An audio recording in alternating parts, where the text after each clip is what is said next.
everyone, today I'm going to be going over my Muru 2 tank kill. I think this is the best way to do this fight because you can just drop a tank and bring in extra DPS, and DPS is super important on this fight. I'm first going to break down the fight and my approach to it. Keep in mind there's a lot of ways you can do this strat, but this is just what I've found worked well for me. If you like what I do and want to support me, easiest way to do that is just liking and subscribing. Thank you, really appreciate you all. So first let's look at the main things we're dealing with on this fight. One thing to know is that Sunwell Radiance is not active for Muru or Kil'jaeden, so you'll have your full avoidance for this fight. As the solo humanoid tank, we are responsible for picking up 2 packs of 3 Blood Elves, and these packs will spawn on opposite sides of the room. Each pack contains 2 Shadow Sword Berserkers and 1 Shadow Sword Fury Mage. Shadow Sword Berserkers dual wield and hit for about 12k unmitigated with their main hand and 6k unmitigated with their offhand. They also have an ability called Flurry that increases attack speed and movement speed by 100% for 6 seconds. You'll want to have your melee throwing out stuns and disarms when Flurry is up to reduce damage. Have them add Flurry to whatever add-on they use for nameplate buffs to make this easy to see.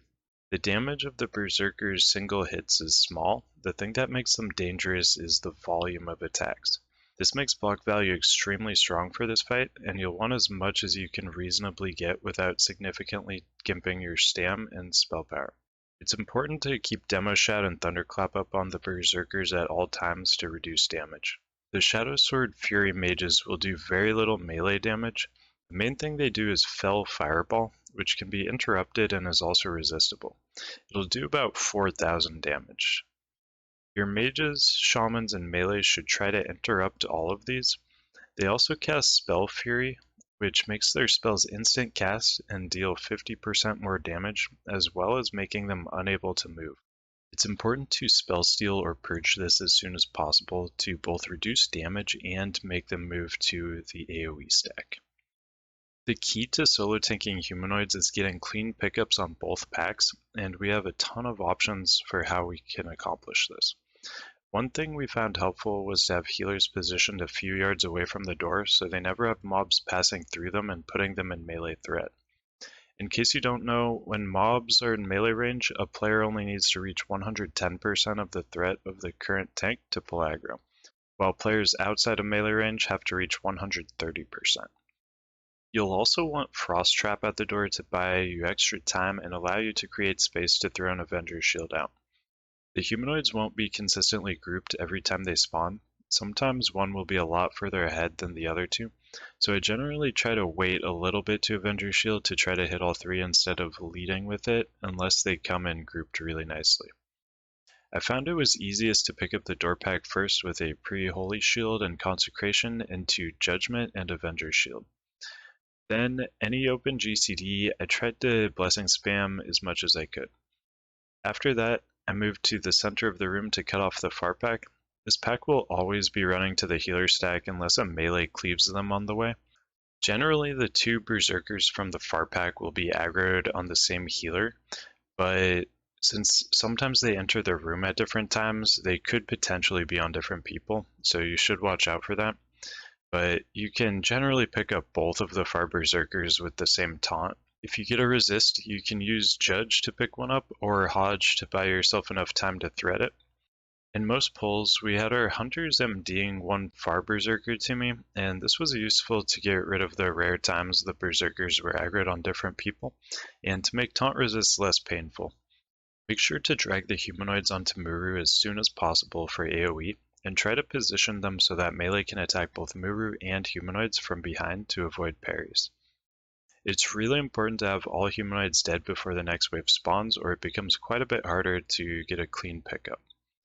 Also note that the DBM timer is for when humanoids enter the room, not when they spawn. So they'll actually be spawning around 7 seconds on the DBM timer, and they'll enter the room at 0. We just keep repeating this cycle of pickups and dragging onto Muru over and over again until phase 2. For phase 2, it's good to tank Entropius in the middle of the room and only move if you have to so that people can play it as much as possible and maximize DPS. Singularity and void zones are the two main things you need to move for, so just keep an eye around the boss and move if they're in a spot that will be problematic for you or the melee. Now let's look at gear and talents. I like to have around 85 to 90% buffed passive avoidance for this.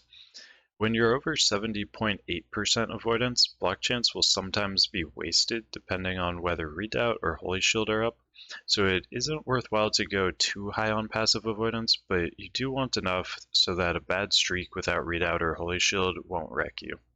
The humanoid ads are level 71, so that means they'll reduce your total avoidance by 0.8%, and your spell hit cap will be 4%, and your physical hit cap will be 6%. Block value is extremely strong for this fight since we're taking a large volume of smaller damage hits. I recommend 600 plus. We also need enough spell power so that we can get adequate threat. I recommend 750 plus buffed. Items that have both spell power and block values, such as Girdle of Mighty Resolve, are great for this fight. Tome of the Lightbringer is a no-brainer here. For trinkets, I liked Commendation of Kael'thas, as it's extremely impactful for survivability, given that the times you'll be below 35% are generally when 4 Berserkers have Flurry at the same time, and it should be up for most or all of these situations. For my second trinket, I like Text Shrunken for the extra passive threat for all of my pickups, and the On Use to make the second Humanoid and Entropius pickups easier. One thing to note is Avenger's Shield is affected by physical hit, but Precision does not affect it due to Precision only affecting spells and melee physical attacks. I tried out Pepe's plus Pendant of the Titans to make my Avenger's Shield pickups cleaner, and I really liked that setup. Now for talents. I spec'd 04615 with an external sync specifically for this fight, but I've seen logs of people doing this as 04021. So the spec isn't a must, but it should make things easier. Avenger's Shield is really strong since it'll pretty much guarantee you won't lose threat on half of the mobs you're picking up, and you can focus a lot more of your attention on the far pack. Ardent Defender is great if you're having any survivability issues, as this is pretty much a perfect scenario for it, since we're taking tons of small hits and it won't get leapfrogged unless all of the Berserkers are perfectly synced, which is unlikely. Ardent Defender isn't a must, but it definitely helps. I picked up 3 in Reckoning to make sure it had extremely high uptime. It just helps a lot with the tap target threat. Pursuit of Justice is really valuable here as we're moving around a ton. I like Imp Judge a lot for this fight, both to have a more frequent ranged threat option, but also to increase Tome of the Lightbringer uptime. It's good to judge every time you can, even if you can't reseal right away, because the damage reduction from Tome of the Lightbringer is extremely high on this fight. I also took Imp Might instead of Benediction because I take enough damage that the mana reduction doesn't actually do anything, and taking Imp Might allowed me to take over miting the warriors and pets for a little extra blessing spam threat compared to self spam. As far as group buffs, we were able to move things around so our Ret could still get Wind Fury while giving me Sync. He did miss out on Battle Shout though, so I'm going to be either bringing my own Sync and going without Avenger Shield, or our Holy Pally will spec Sync and I'll likely go Crusade spec. This strat did allow us to have our warrior play Fury and do 2.4k DPS instead of having to tank though, so even with some suboptimal group synergy, this strat was still a big raid DPS gain for us. We ended up with kind of a weird group with 3 Pallies, so I ran Red Aura and got Devo from our Holy Pally. This was the only pull where we ran this setup. Red Aura definitely isn't needed, it's just a nice bonus if the groups happen to end up that way. Alright, so now let's hop into the kill clip.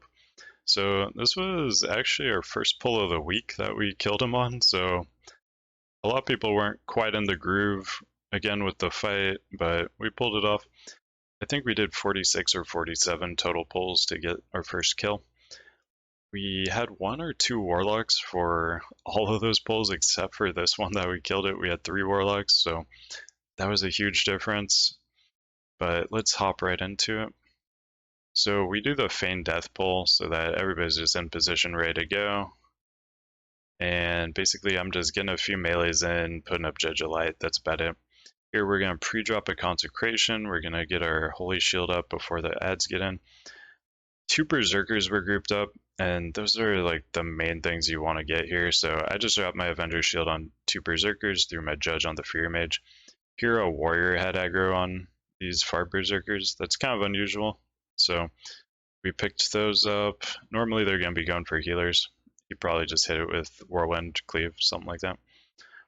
So here we just group them up real nice so we can get some really good AoE. Make sure we're getting out in time for darkness. Don't want to get out too early or you just lose damage. It's kind of a waste. So make sure you're maximizing your time that you're in the middle with them, getting as much damage out as you can. And here, I wasn't quite far enough to hit those void spawns with Holy Wrath. So make sure you're a little bit closer than me because that was kind of embarrassing. And about 6 or 7 seconds on DBM timer, that's when the humanoids actually spawn outside there. Here you can see I create some space so I can get the triple Avenger Shield. Those Berserkers, we just want to cut them off on their way to the healers, pick them up, and dropping a Judge on that Fury Mage to pick that up. And any open GCD we have, we want to be spamming Blessing, whatever Blessing makes the most sense for your assignments. That's just free threat, you might as well, but you only do it when you have no other buttons to press. You always want to be using like Consecration, Judge, Holy Shield, all that stuff anytime you can, and Blessing spam is just free threat when those aren't available. And then any opportunity we have, we're dragging as into the middle to get that extra cleave in.